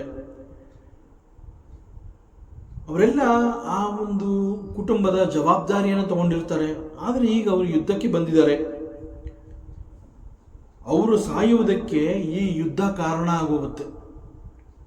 ಸೊ ಕುಟುಂಬ ದಿಕ್ಕಾಪಾಲಾಗಿ ಹೋಗುತ್ತೆ. ಮತ್ತು ಈ ಯುದ್ಧದ ನಡೆದಾಗ ನಾನು ಇವ್ರುಗಳನ್ನೆಲ್ಲ ಸಾಯಿಸಬೇಕಾಗತ್ತೆ, ಇವ್ರನ್ನೆಲ್ಲ ನಾನೇ ಕೊಲ್ಲಬೇಕಾಗತ್ತೆ. ಆದ್ದರಿಂದ ಇವರೆಲ್ಲ ಸಾಯೋದ್ರಿಂದ ವರ್ಣಸಂಕರ ಏರ್ಪಾಡಾಗತ್ತೆ. ಸೊ ವರ್ಣಸಂಕರಕ್ಕೆ ಕಾರಣ ಏನು ಅಂತಂದರೆ ಕುಲಘಾತಕ. ಕೃಷ್ಣ, ನಾನು ಕುಲಘಾತಕ ಆಗೋಗ್ತೀನಿ. ಯಾಕೆ ಅಂತಂದರೆ ಯುದ್ಧದಲ್ಲಿ ಬಂದಿರುವಂತಹ ಇವರೆಲ್ಲ ಕುಟುಂಬದ ಮುಖ್ಯಸ್ಥರುಗಳು, ಇವ್ರುಗಳನ್ನ ನಾನು ಕೊಲ್ತೀನಿ. ನಾನು ಕೊಲ್ಲೋದ್ರಿಂದ ನಾನೇ ಕುಲಘಾತಕ ಆಗೋಗ್ತೀನಿ. ನನ್ನ ಕಾರಣದಿಂದ ವರ್ಣಸಂಕರ ಆಗತ್ತೆ. ವರ್ಣಸಂಕರದ ಕಾರಣದಿಂದ ಬೇಡದ ಸಂತತಿಗಳು ಹುಟ್ಟುಕೊಳ್ಳುತ್ತೆ. ಬೇಡದ ಸಂತತಿಗಳು ನಮ್ಮ ಸನಾತನ ಧರ್ಮವನ್ನು ಬುಡಮೇಲು ಮಾಡುತ್ತವೆ. ಇದಕ್ಕೆಲ್ಲ ನಾನೇ ಕಾರಣ ಆಗ್ತಾ ಇದ್ದೀನಿ ಕೃಷ್ಣ. ಸೊ ಯುದ್ಧದ ಪರಿಣಾಮ ಒಂದ ಎರಡ ಅನೇಕ ಬೇಡದ ಸಂಗತಿಗಳು ಇಲ್ಲಿ ಉದ್ಭವವಾಗತ್ತೆ. ಸೊ ಪಿಂಡೋದಕ ಕ್ರಿಯಾ ನಾಶ ಆಗತ್ತೆ, ಪಿತೃಗಳ ಶಾಪ ಉಂಟಾಗತ್ತೆ. ನಮ್ಮ ಪಿತೃಗಳು ಪಿಂಡೋದಕ ಇಲ್ಲ ಅಂತಂದಾಗ ಹೋಗಿ ಅಧೋಗತಿಗೆ ಹೋಗಿ ಬೀಳ್ತಾರೆ, ನರಕವನ್ನು ಹೋಗಿ ಸೇರೋ ಹಂಗಾಗತ್ತೆ. ಅವರು ನರಕವನ್ನು ಹೋಗಿ ಸೇರಿದಾಗ ನಮಗೆ ಶಾಪ ಹಾಕ್ತಿರೋರು. ಯಾಕೆಂದ್ರೆ ನಮ್ಮ ಪೂರ್ವಜರವರು, ಅವ್ರು ನರಕಕ್ಕೆ ಹೋಗೋದಕ್ಕೆ ನಾವುಗಳು ಕಾರಣ ಹೋಗ್ತೀವಲ್ಲ ಅಂತ ಹೇಳಿ ನಮಗೆ ಶಾಪವನ್ನು ಕೊಡ್ತಾರೆ. ಸೊ ಇಲ್ಲಿ ಅರ್ಜುನ ಮತ್ತೊಂದು ಪರಿಣಾಮವನ್ನು ಕುರಿತು ಪರಮಾತ್ಮ ಶ್ರೀಕೃಷ್ಣನಿಗೆ ಹೇಳ್ತಾ ಇದ್ದಾನೆ. ಶಾಶ್ವತ ಜಾತಿ ಧರ್ಮ ಕುಲಧರ್ಮ ಚ ಉತ್ಸ್ಯಾದ್ಯಂತೆ ಅಂತ ಹೇಳ್ತಾ ಇದ್ದಾನೆ. ಸೊ ಇಲ್ಲಿ ಅರ್ಜುನ ಇಲ್ಲಿ ಜಾತಿ ಎನ್ನುವಂತಹ ಪದ ಬಂದಿದೆ, ಜಾತಿ ಧರ್ಮ ಅಂತ ಹೇಳಿದಾನೆ. ಬಟ್ ಇಲ್ಲಿ ಜಾತಿ ಧರ್ಮ ಅಂತ ಅವನು ಯಾವುದನ್ನು ಕರೀತಾ ಇದ್ದಾನೆ ಅಂತಂದ್ರೆ, ಅನೇಕ ಕ್ಷತ್ರಿಯ ನಾಯಕರುಗಳು ಅಂತಂದ್ರೆ ಕುಟುಂಬದ ಮುಖ್ಯಸ್ಥರುಗಳು ಯುದ್ಧ ಮಾಡೋದಕ್ಕೆ ಬಂದಿದ್ದಾರೆ. ಯುದ್ಧ ಮಾಡೋರೆಲ್ಲ ಕ್ಷತ್ರಿಯರು, ಬಿಕಾಸ್ ದಟ್ ಕ್ಷಾತ್ರ ಗುಣ ಇಸ್ ದೇರ್ ಅವರಲ್ಲಿ. ಸೊ ಅದರಿಂದ ಇಲ್ಲಿ ಯುದ್ಧಕ್ಕೆ ಯಾರ್ಯಾರೆಲ್ಲ ಬಂದಿದ್ದಾರೆ ಅವರೆಲ್ಲ ಕ್ಷತ್ರಿಯರೇ. ಸೊ ಎಲ್ಲಾ ಕ್ಷತ್ರಿಯರನ್ನ ಸೇರಿಸಿ ಇವನು ಇಲ್ಲಿ ಜಾತಿ ಅಂತ ಹೇಳಿದಾನೆ ಅಷ್ಟೇ ಹೊತ್ತು ಈಗಿನ ಕಾಲದ ಜಾತಿ ಅನ್ನೋ ಪದಕ್ಕೆ ಬರುವಂತಹ ಅರ್ಥ ಅಲ್ಲ ಅದು. ಅರ್ಜುನ ಹೇಳಿರೋದಿಲ್ಲಿ ಎಲ್ಲ ಕ್ಷತ್ರಿಯರನ್ನ ಸೇರಿಸಿ ಜಾತಿ ಧರ್ಮ ಅಂತ ಹೇಳಿದಾನೆ, ಅಂದ್ರೆ ಕ್ಷಾತ್ರ ಧರ್ಮ. The exact meaning of Arjuna ಇಲ್ಲಿ ಜಾತಿ ಧರ್ಮ ಅಂತ ಕರೆದಿರುವಂತಹದ್ದು ಕ್ಷಾತ್ರ ಧರ್ಮವನ್ನು ಕುರಿತು ಹೇಳಿರುವಂತಹದ್ದು. ಸೊ ಇದರ ಜೊತೆಗೆ there is one more culture called kuladharma. ಜಾತಿ ಧರ್ಮ, ಕುಲಧರ್ಮ, ಸೊ ಇವೆಲ್ಲ ನಾಶವಾಗತ್ತೆ. ಕುಲಧರ್ಮ ಅಂತಂದ್ರೆ ಏನು? ಜಾತಿ ಧರ್ಮ ನಾಶ ಆಗತ್ತೆ ಅಂತಂದ್ರೆ ಕ್ಷತ್ರಿಯರೇ ಇಲ್ಲದಂಗೆ ಆಗತ್ತೆ, ಅದರ ನಾಶ ಕೂಡ ಆಗತ್ತೆ. ಇನ್ನು ಕುಲಧರ್ಮ ನಾಶ ಆಗತ್ತೆ ಅಂತಂದ್ರೆ ಏನು? ಈಗ ಕುಲಧರ್ಮ ಅಂತಂದ್ರೆ ಒಂದೊಂದು ಕುಲ, ಒಂದೊಂದು ವಂಶ, ಒಂದೊಂದು ವಂಶದಲ್ಲೂ ಕೂಡ ಆ ವಂಶದಲ್ಲಿ ಬಹಳ ಹಿಂದಿನಿಂದ ಆಚರಿಸ್ಕೊಂಡು ಬಂದಿರುವಂತಹ ಕೆಲವು ಆಚರಣೆಗಳು ಇದೆ. ಇದನ್ನ ಯಾಕೆ ಮಾಡ್ತಾ ಇದ್ದೀರಾ ನೀವು, ಏನಿದು ಪದ್ಧತಿ ಅಂತಂದ್ರೆ ಹೇಳ್ತಾರೆ, ಇಲ್ಲ ಇದು ನಮ್ಮ ವಂಶದಲ್ಲಿ ಬಂದಿರುವಂತಹ ಒಂದು ಆಚರಣೆ, ಇದು ನಮ್ಮ ಎಷ್ಟೋ ಹಿಂದಿನ ತಲೆಮಾರುಗಳಿಂದ ಇದು ಬಂದಿದೆ, ನಾವು ಇದನ್ನ ಮುಂದುವರಿಸ್ಕೊಂಡು ಹೋಗ್ತಾ ಇದ್ದೀವಿ ಅಂತ ಈಗಲೂ ಕೂಡ ನಾವು ಅಲ್ಲಲ್ಲಿ ಮಾತನಾಡುವಂತಹದ್ದನ್ನು ಕೇಳಿರ್ತೀವಿ. That is called the kuladharma. ಅಂತಂದ್ರೆ ಏನೋ ಒಂದು ಹಬ್ಬ ಹರಿದಿನ, ಯಾವುದೋ ಒಂದು ಒಂದು ಒಂದು ಒಳ್ಳೆಯ ಕೆಲಸವನ್ನು ಅವ್ರು ಮಾಡಬೇಕು ಅಂತಂದಾಗ ಆ ಕುಲದೇವತೆಯನ್ನ ಅವರು ಆರಾಧನೆ ಮಾಡುವಂತಹದ್ದು ಒಂದು ಕುಲಧರ್ಮ. ಆ ಸಮಯದಲ್ಲಿ ಅವರ ಆಚರಣೆ ಯಾವ ರೀತಿ ಇರುತ್ತೆ, ಯಾವುದೋ ಒಂದು ಬೇರೆ ರೀತಿಯಲ್ಲಿ ಪೂಜಾ ವಿಧಾನ ಇರಬಹುದು, ಒಟ್ಟಿನಲ್ಲಿ ಸಮ್ ಸೀಕ್ರೆಟ್ಸ್ ಆಫ್ ದಟ್ ಕುಲ, ಅದನ್ನು ಆಚರಣೆ ತರುವಂತಹದ್ದು. ಸೊ ಈ ಸನಾತನ ಸಂಸ್ಕೃತಿ ಮತ್ತು ಆಚರಣೆಗಳು ಇವುಗಳನ್ನು ಕುಲ ಪದ್ಧತಿಗಳು ಅಂತ ಹೇಳ್ತಾರೆ. ಸೊ ಅವುಗಳನ್ನೆಲ್ಲ ತಪ್ಪಿಸದೆ ಆಚರಿಸ್ಕೊಂಡು ಬಂದಿದ್ದಾರೆ ಇಲ್ಲಿಯವರೆಗೆ. ಯಾರು ಕೂಡ ಅದನ್ನ ಬಿಟ್ಟಿಲ್ಲ. ಯಾಕೆ ಅಂತಂದ್ರೆ ಅದು ವಂಶದ ಆಚರಣೆ, ಅದು ಕುಲದ ಆಚರಣೆ, ಅದು ಕುಲ ಪದ್ಧತಿ, ಅದು ಅದೆಲ್ಲ ಆಚರಿಸ್ಕೊಂಡು ಬಂದಿರೋದ್ರಿಂದ ಒಂದು ಕುಲ ಅಥವಾ ಒಂದು ಸಂಸಾರ ಅಥವಾ ಒಂದು ವಂಶ ಅನ್ನುವಂತಹದ್ದು ಬಹಳ ಚೆನ್ನಾಗಿ ನಡ್ಕೊಂಡು ಬಂದಿದೆ.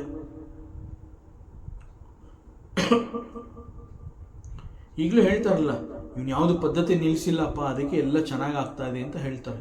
ಅಂತಂದ್ರೆ ಅವರಲ್ಲಿರುವಂತಹ ಒಂದು ವಿಶ್ವಾಸ ಮತ್ತು ನಂಬಿಕೆ, ಇದನ್ನೆಲ್ಲ ಮಾಡ್ಕೊಂಡು ಹೋದ್ರೆ ನಮ್ಮ ವಂಶ ಬೆಳೆಯುತ್ತೆ ಅನ್ನುವಂತಹ ಒಂದು ವಿಶ್ವಾಸ.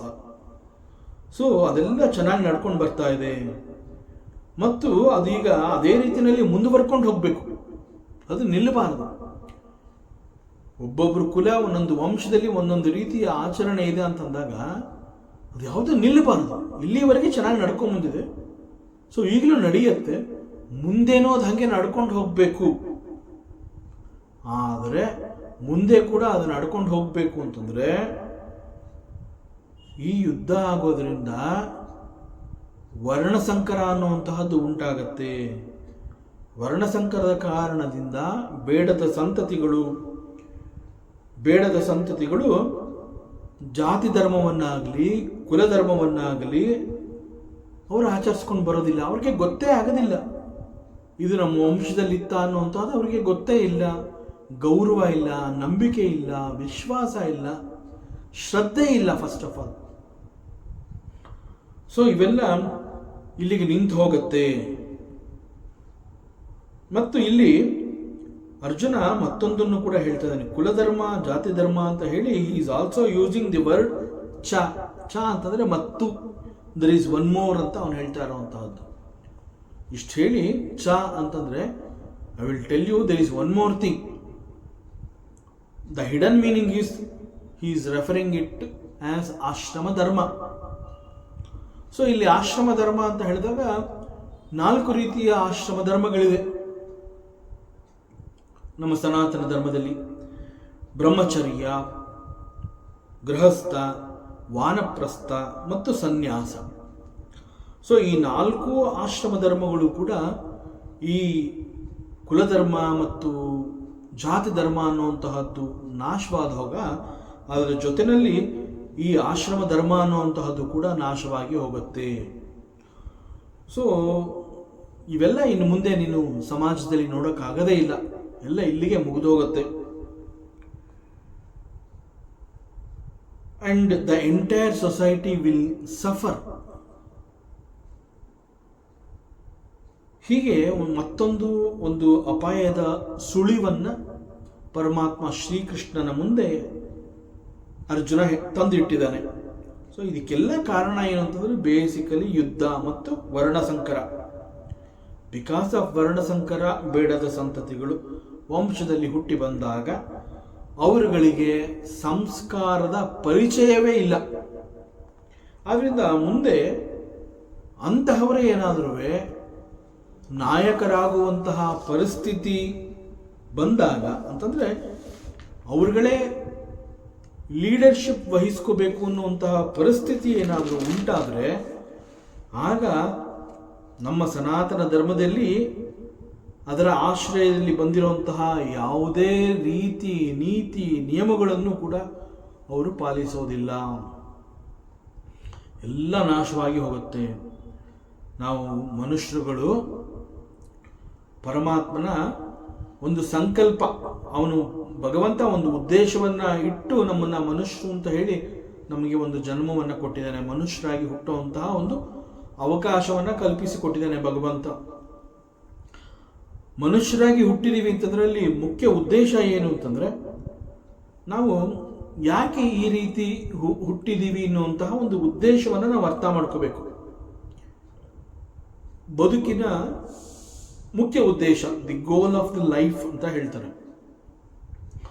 So that we have to understand what is the goal of this life ಅನ್ನೋಂತಹದ್ದನ್ನು ನಾವು ತಿಳ್ಕೋಬೇಕು. That is the main purpose, the very purpose of taking birth as human being is to know who you are and what is your goal. ಅದನ್ನು ತಿಳ್ಕೋಬೇಕು. So ನಾವು ಹುಟ್ಟು ಬಂದಿರೋ ಇದರ ಹಿಂದೆ ಇರುವಂತಹ ಈ ಒಂದು ಉದ್ದೇಶ ಏನು ಅಂತಂದರೆ, ನಾ ಯಾಕೆ ಹುಟ್ಟಿದ್ದೀನಿ ಅಂತಂದರೆ ಇನ್ನು ಮುಂದೆ ಹುಟ್ಟುಬಾರದಂತೆ ಈ ಹುಟ್ಟು ಸಾವಿನ ಸರಪಳಿಯನ್ನು ನಾನು ಕತ್ತರಿಸಿ ಹಾಕೋಬೇಕು. ಅಂತಂದರೆ ನಾನು ಮುಕ್ತನಾಗಿ ಹೋಗಬೇಕು. ಈಗ ನಾನು ಮನುಷ್ಯನಾಗಿ ಹುಟ್ಟಿದ್ದೀನಿ ಅಂತಂದಾಗ ನನಗೆ ಸಿಕ್ಕಿರುವಂತಹ ಹೇರಳವಾದ ಅವಕಾಶಗಳು ಇನ್ಯಾವ ಜೀವಿಗಳಿಗೂ ಇಲ್ಲ.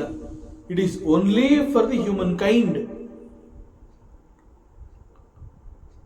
ಸೊ ಅಂತಹ ಒಂದು ಅವಕಾಶ ಈ ಮನುಷ್ಯನಾಗಿ ಹುಟ್ಟಿರುವಂತಹ ಈ ಸಂದರ್ಭದಲ್ಲಿ ಆ ಉದ್ದೇಶವನ್ನು ನಾನು ತಿಳ್ಕೊಂಡು ಮತ್ತೆ ಹುಟ್ಟದಂತೆ ಮಾಡಬೇಕಾಗಿರುವಂತಹ ಕರ್ಮಗಳನ್ನು ನಾನು ಮಾಡೋದಕ್ಕೆ ನನಗೆ ಮನುಷ್ಯ ಜನ್ಮ ಸಿಕ್ಕಿದೆ. ಸೊ ಇಂತಹ ಉದ್ದೇಶ ಮತ್ತು ಒಂದು ಸಂಕಲ್ಪ ಭಗವಂತನದು.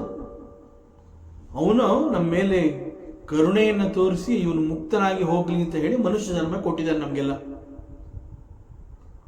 ಸಾಕು, ಈಗ ಬಂದಿದೆಯಲ್ಲ, ನೀನು ಮೋಕ್ಷದ ಅಭಿರುಚಿಯನ್ನು ನೀನು ಬೆಳೆಸ್ಕೋ, ಮುಕ್ತನಾಗಿ ಹೋಗು, ಮತ್ತೆ ಇಲ್ಲಿ ಹುಟ್ಟುವಂತಹ ಕರ್ಮವನ್ನು ಮಾಡಬೇಡ ಅಂತ ಹೇಳಿ ಈ ಒಂದು ಅಪರೂಪವಾದ ಮನುಷ್ಯ ಜನ್ಮವನ್ನು ನಮಗೆ ಕೊಟ್ಟಿದ್ದಾನೆ. ಆದರೆ ಬಿಕಾಸ್ ಆಫ್ ದಿಸ್ ವರ್ಣಸಂಕರ ಅವರಿಗೆ ಸಂಸ್ಕಾರಗಳೇ ಇಲ್ಲ. ಸೊ ಅಂತಹವರು ನಾಯಕತ್ವ ವಹಿಸಿಕೊಳ್ಳುವಂತಹ ಪರಿಸ್ಥಿತಿ ಈ ಸಮಾಜದಲ್ಲಿ ನಿರ್ಮಾಣವಾದಾಗ ಅವರಿಗೆ ಬದುಕಿನ ಅವಶ್ಯಕತೆ, ಒಂದು ಉದ್ದೇಶನೇ ಗೊತ್ತಿರೋದಿಲ್ಲ. ಸೊ ಭಗವಂತನ ಸಂಕಲ್ಪವನ್ನು ಕೂಡ ಅವರು ನೆರವೇರಿಸೋದಿಲ್ಲ. ಭಗವಂತನ ಸಂಕಲ್ಪ ಯಾವುದು ಅಂತಂದರೆ ನಾವು ಮತ್ತೆ ಇಲ್ಲಿ ಹುಟ್ಟಿ ಬರಬಾರ್ದು ಅನ್ನುವಂತಹದ್ದೇ ಅವನ ಸಂಕಲ್ಪ. ಹೋಗಿ ನಾವು ಅವನನ್ನು ಸೇರಬೇಕು ಅಂತ, ದಟ್ ಈಸ್ ಹಿಸ್ ಸಂಕಲ್ಪ. ಇಲ್ಲಿ ಬಿಕಾಸ್ ಆಫ್ ದಿಸ್ ವರ್ಣಸಂಕರ ಭಗವಂತನ ಸಂಕಲ್ಪವನ್ನು ಕೂಡ ಇಲ್ಲಿ ಹಾಳು ಮಾಡೋ ಹಾಗಾಗತ್ತೆ, ಅದು ಕೂಡ ನಾಶವಾಗಿ ಹೋಗುತ್ತೆ. ಭಗವಂತನ ಸಂಕಲ್ಪ ಕೂಡ ಇಲ್ಲಿ ನಡೆಯೋಕ್ಕಾಗದೇ ಇರುವಂತಹ ಒಂದು ಪರಿಸ್ಥಿತಿ ನಿರ್ಮಾಣ ಆಗುತ್ತೆ. ಈ ಬೇಡದ ಸಂತತಿಗಳು ಈ ಒಂದು ಸಮಾಜದಲ್ಲಿ ಪ್ರಮುಖ ಸ್ಥಾನಕ್ಕೆ ಬಂದರೆ, ಅಂದರೆ ನಾಯಕರಾಗುವಂತಹ ಒಂದು ಪರಿಸ್ಥಿತಿ ಏನಾದರೂ ಇಲ್ಲಿ ನಿರ್ಮಾಣವಾಗಿ ಹೋದರೆ ಇದ್ಯಾವುದೂ ಮುಂದೆ ನಡೆಯೋದಿಲ್ಲ. ಸೊ ಅನ್ಫಾರ್ಚುನೇಟ್ಲಿ ಈ ಒಂದು ಬೇಡದ ಸಂತತಿಗಳು ನಾಯಕರಾಗುವಂತಹ ಅವಕಾಶ ಅವ್ರಿಗೆ ಸಿಕ್ಕಿದ್ರೆ ಬದುಕಿನ ಉದ್ದೇಶವನ್ನು ಅವರು ಸಂಪೂರ್ಣವಾಗಿ ಮರೆತು ಬಿಡ್ತಾರೆ. ಮನುಷ್ಯ ಜನ್ಮ ಸಿಕ್ಕಿರುವಂತಹದ್ದೇ ಒಂದು ರೇರ್ ಅಂಡ್ ವೆರಿ ಪುಣ್ಯ, ಅದನ್ನು ಅವರು ಮರೆತು ಬಿಡ್ತಾರೆ. ಸನಾತನ ಧರ್ಮವನ್ನು ಪಾಲಿಸದೆ ಹೋದರೆ ಉಳಿಗಾಲ ಇಲ್ಲ. ಇಂತಹ ವಾದವನ್ನು ಅರ್ಜುನ ಇಲ್ಲಿ ಪರಮಾತ್ಮ ಶ್ರೀಕೃಷ್ಣನೊಂದಿಗೆ ಹೇಳ್ತಾ ಇದ್ದಾನೆ. ಪರಮಾತ್ಮ, ಈ ಎಲ್ಲ ಕಾರಣಗಳನ್ನು ನಾನು ನಿನಗೆ ಕೊಡ್ತಾ ಇದ್ದೀನಿ, ಯಾಕೆ ಯುದ್ಧ ಮಾಡೋದು ಬೇಡ ಅನ್ನುವಂತಹದ್ದಕ್ಕೆ ನಾನು ಇಷ್ಟೆಲ್ಲ ಕಾರಣಗಳನ್ನ ಕೊಟ್ಟು ನಿನಗೆ ಹೇಳ್ತಾ ಇದ್ದೀನಿ. ನೀನು ನನ್ನನ್ನು ನೀನು ಬೆಂಬಲಿಸು. ನಾನು ಏನು ಹೇಳ್ತಾ ಇದ್ದೀನಿ ಅಲ್ಲಿರುವಂತಹ ಸತ್ಯವನ್ನು ನೀನು ತಿಳ್ಕೊಪ್ಪ. ದಯಮಾಡಿ ಯುದ್ಧವನ್ನು ಹೇಗೆ ನಿಲ್ಲಿಸಬಹುದು ಅನ್ನುವಂತಹದ್ದನ್ನು ನೀನು ಕೂಡ ಯೋಚನೆ ಮಾಡು. ಯುದ್ಧ ಮಾಡೋದು ಬೇಡ. ಯುದ್ಧದ ಪರಿಣಾಮ ಬಹಳ ಭೀಕರ. ಯುದ್ಧ ಮಾಡೋದ್ರಿಂದ ಏನೇನಾಗತ್ತೆ, ಏನೆಲ್ಲ ಸಮಸ್ಯೆಗಳು ಮತ್ತೆ ಮತ್ತೆ ಹೇಳುತ್ತೆ ಅನ್ನುವಂತಹ ಎಲ್ಲವನ್ನ ಬಹಳ ವಿವರವಾಗಿ ಪರಮಾತ್ಮ ಶ್ರೀಕೃಷ್ಣನಿಗೆ ಅರ್ಜುನ ಹೇಳ್ತಾ ಬಂದಿದ್ದಾನೆ. ಮತ್ತಷ್ಟು ವಿಚಾರಗಳಿದೆ, ಮುಂದಿನ ಅವಕಾಶದಲ್ಲಿ ಮತ್ತೆ ಮುಂದುವರಿಸೋಣ. ಓಂ ಪೂರ್ಣಮದಃ ಪೂರ್ಣಮಿದಂ ಪೂರ್ಣಾತ್ ಪೂರ್ಣಮುದಚ್ಯತೆ ಪೂರ್ಣಸ್ಯ ಪೂರ್ಣಮಾದಾಯ ಪೂರ್ಣಮೇವಾವಶಿಷ್ಯತೆ. ಓಂ ಶಾಂತಿ ಶಾಂತಿ ಶಾಂತಿ. ಹರಿ ಓಂ. ಶ್ರೀ ಗುರುಭ್ಯೋ ನಮಃ. ಹರಿ ಓಂ. ಈ ದಿನದ ಪ್ರವಚನ ಸೇವೆಯನ್ನು ಪರಮಾತ್ಮ ಶ್ರೀಕೃಷ್ಣನ ಪಾದಚರಣೆಗಳಿಗೆ ಅತ್ಯಂತ ಭಕ್ತಿಯಿಂದ ಶ್ರದ್ಧೆಯಿಂದ ಅರ್ಪಿಸೋಣ. ಶ್ರೀಕೃಷ್ಣಾರ್ಪಣಮಸ್ತು.